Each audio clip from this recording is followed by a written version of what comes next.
So here's the first car that we're gonna actually replace the receiver on, the no prep slash. So my slash took a bit of a tumble, so the turnbuckle came off, but I wanted to start with this one because this is probably gonna be one of the easiest ones to do. This one is pretty straightforward.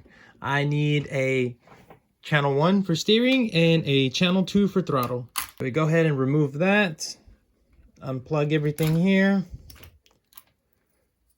Don't need that one anymore, and get rid of this. Here is the new receiver.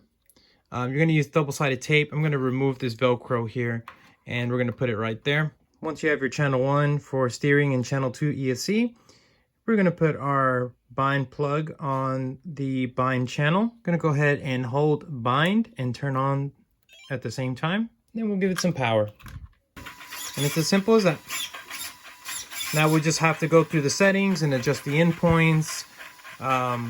As you can hear it now, the throttle channel is a little off, so it actually wants to run the motor right now. And we'll get all that fixed up. But it's really that quick and simple to bind a plug to this. And I love it that it's that quick and easy. The SPC is now on. And this is what it does. It basically replaces the TSM and keeps the car straight. So obviously with the no prep car, that's illegal, so obviously I'm going to disable it, but it's good to know that the gyro works. It's doing what it's supposed to. Alright, everything has been set up on it. I set up the endpoints, got the throttle under control, so it's stopped at neutral. Again, I'll pick it up and show you the gyro. Gyro is working as needed, and I can turn it off whenever I want. Here's the throttle.